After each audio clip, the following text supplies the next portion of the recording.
friends! Welcome or welcome back to the series where I do book reviews as soon as I wake up, because sometimes that's just the best time of day for me to film, because I have the house to myself. So I read, or attempted to read, 2 holiday books. One of them I bought myself full price because I fully expected to have an amazing, wonderful time. One of them I was gifted at a White Elephant book exchange with the book club I'm a part of.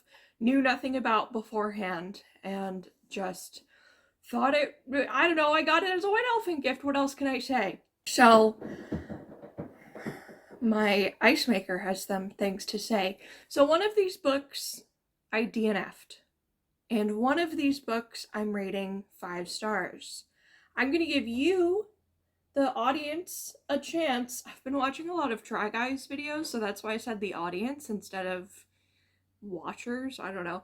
I'm going to give you guys a chance to vote down in the comments. Which one do you think I DNF'd? And which one do you think I'm giving 5 stars? Maybe I can find some, music to go over this. Actually, I'll do it myself so I don't get copyrighted. Ready? Do do do do do do do do do do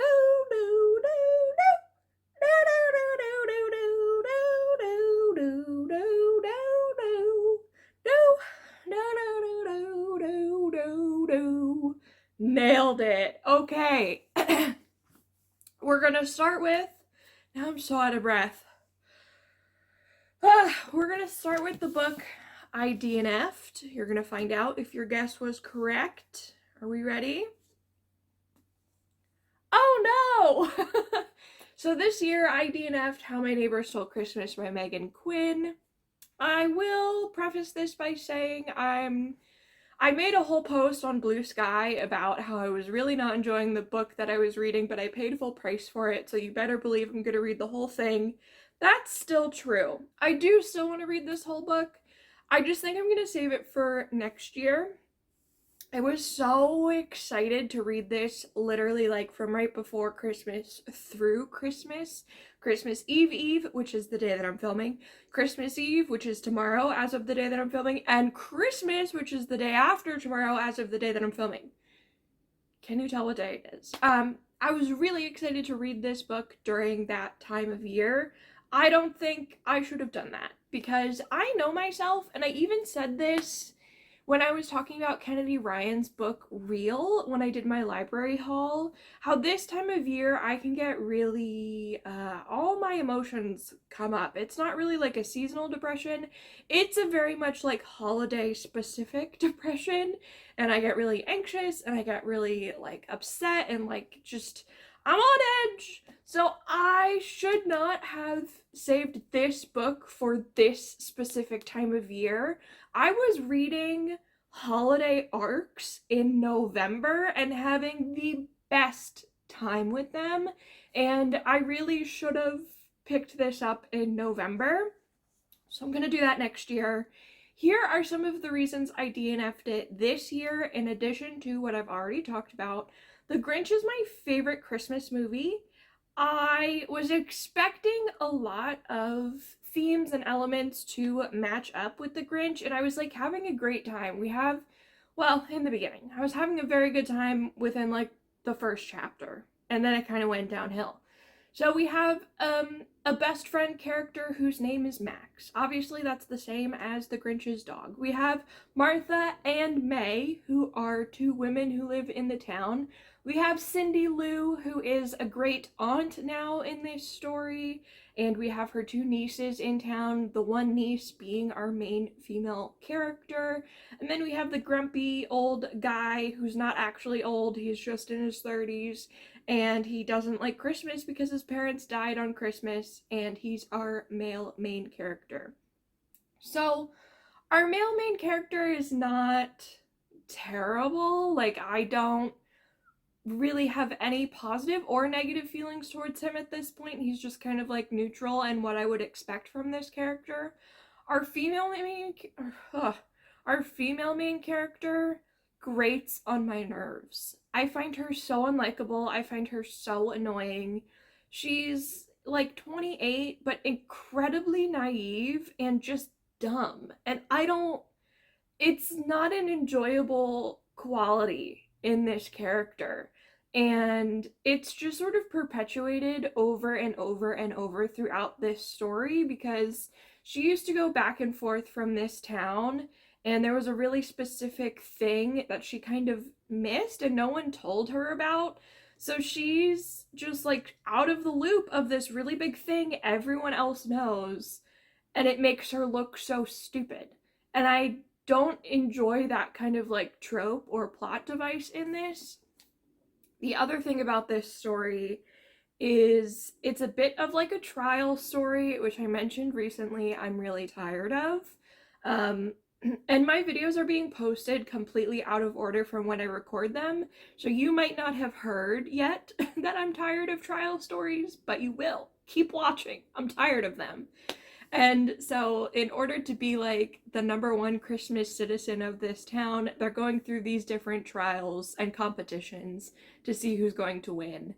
And in addition to that, every chapter begins with sort of the narrator from The Grinch, as if he's either like, it's in verse, it reminds me of the song, it reminds me so much of The Grinch. So like, here's an example from chapter 4. Kris Kringle? No thank you. She was still very scared. I don't think I can do this, she constantly declared. Her hat was in the ring, for it was a Kringletown honor, and guess who totally noticed? The grumpy Cole Connor. That's the beginning of every chapter, and sometimes the characters interact with the narrator the same way that the Grinch does in the original story. I was just not prepared for this to so very closely resemble the original Grinch, but for adults, and in a way that's like extremely Hallmark movie, extremely cheesy. Some of the stuff that they're saying to each other is just like, I am not in the headspace to like it, as we discussed. So I'm not going to get rid of this book. I'm going to try it earlier in the season next year, see if that helps at all. Otherwise, this just might not be for me. And I do really like a lot of the art that is in this. There's art in the beginning. There's also art every few chapters. And I am having a really good time with books that include art in them. I think that's such a fun touch. So I'm disappointed that this didn't work this year. But you want to know what did work? The book that wasn't even on my radar. All I Want Is You by Fallon Ballard. I've never read a book by this author, and that has to change. This is a tiny little thing. That's the other thing that this has working against it. It's so fucking big. It's like 400 pages. 460 pages. It's almost 500 pages. This is 240. Okay, this was incredible. I read this in one sitting. Okay. I did check some of the ratings. It's like a solid 3 on Storygraph, and I can definitely see why. This story is very specific, it's very particular, and it's perfect for me. Like, the serendipity of me picking this book at my book club event for The White Elephant, I was just like, as I was reading it, I was like, I can't believe this is the book I want, because it's about 2 writers.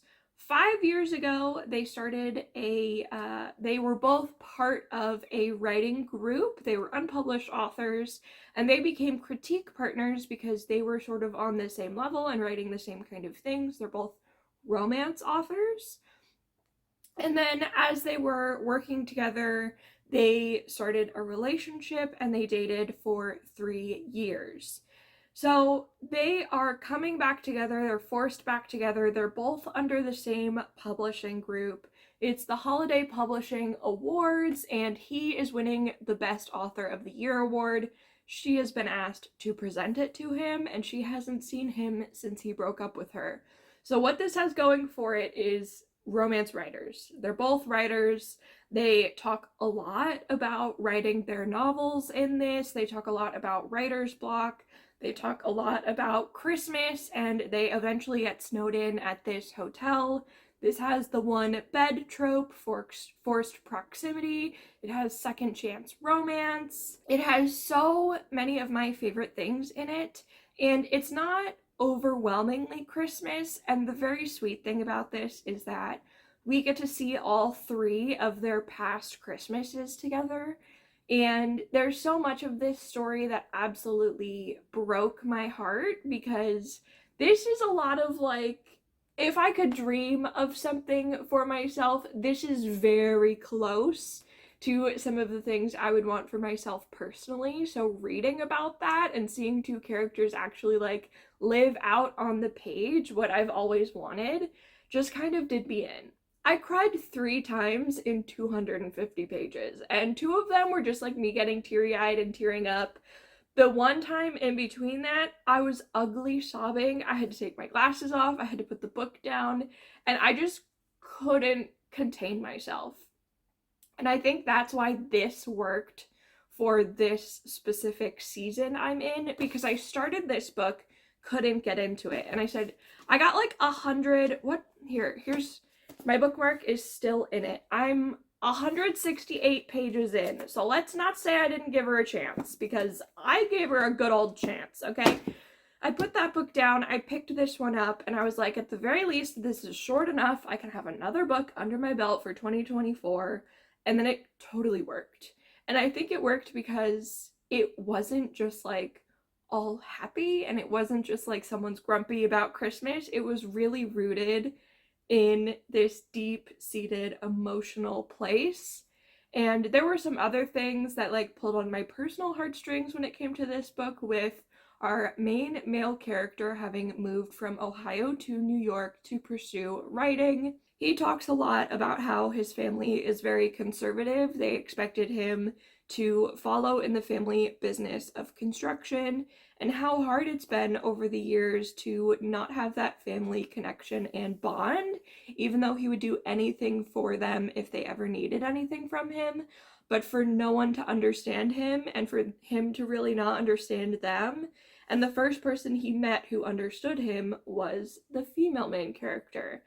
That strikes a chord with me personally, because my family is also conservative, and I am also the one on the outskirts being like, how did we get here? Like, how do you believe the things you believe and I believe the things I believe? And especially during the holidays, and especially this year, like November through December 2024, going into January 2025, it's heightened emotionally for me this year. So that part of the book also is one of the times when I like teared up and got really upset.